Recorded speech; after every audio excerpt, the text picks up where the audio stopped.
Welcome to my first official YouTube video. Today I'm going to take a few minutes and talk about your electric panel at your house, what you need to know about it, and what kind of maintenance might need to be done. When we open the door here, first of all, you're seeing the meter in the picture. Everyone knows about that. That's where the power company can read your power used for your billing.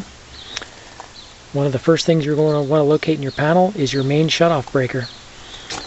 In my case, I've got a 200 amp panel, and what that breaker does, when you open it, it'll kill power to the rest of the panel, and that's for doing maintenance. You have other individual circuit breakers. You'll have single pole breakers, which are the single circuit breakers, and you'll have double pole breakers, which are two breakers connected together. Your single pole breakers are all 120 volts, and your double pole are 240. On your single pole breakers, you're going to have two different sizes in there most likely. You're going to have 15 amp and 20. The 15 amp breakers are for generally your lighting and most receptacles in your house. Receptacles you'd find in your bedrooms and hallways. And then your 20 amp breakers are for your larger loads.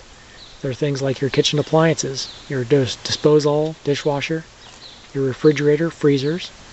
You'll find microwaves on there and an assortment of other things. Also, if you have any ground fault circuits in your house, which you all do, they're going to be 20 amp breakers also. The ground fault receptacles are those receptacles in kitchen areas, areas near water like in bathrooms, also your receptacles outside the house and in your garage. On your two pole breakers, your 240 volt loads, you're going to have larger loads like your dryer, your air conditioning units, your oven or your cooktop. In my case, I've got a circuit breaker for a sub panel, which means there's another panel somewhere in the house that has circuits in it. Okay, I'm going to take my cover off here. I don't know if you noticed on my panel cover that I had it labeled. One of the things you want to make sure you know is what all your circuit breakers feed. So if you don't have a properly labeled panel, go ahead and take some time. Get one person, maybe on a telephone, over by the main panel, another person inside the house, and go ahead and go through and check and identify all the circuits and get it labeled. If you ever have any problems, you're going to want to know what circuit breaker to turn off. Okay, as far as maintenance inside your panel, unless there's a problem, there's not a whole lot you need to do. If you do need to check something, if it's an older house, you're going to look at your power wires coming off each circuit breaker. You might give them a wiggle to check to see that there's tightness and no loose connections.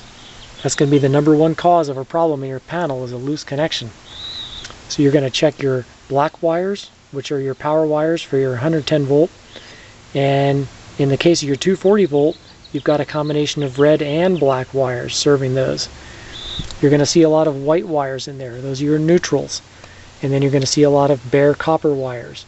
And those are your ground wires. The neutrals and the ground wires all come together on the same electrical connection point in your panel. In my case, it's on both sides. So electrically, they're connected to the same point in the system, even though the wiring's separate in the house. So if you have any questions about your panel and you're unsure of whether it needs to be checked and you're uncomfortable doing it yourself, my advice to you is to get an electrician to come and just do a quick inspection on it. And if you have any issues, you can get them taken care of. Otherwise, labeling is the most important thing. And then make sure your kids know also. They need to know where this panel is. If there's a problem in the house, like a fire or any other emergency, and they need to turn the power off, they're going to want to know where this main breaker is. So, I hope this was helpful for you. Thank you very much.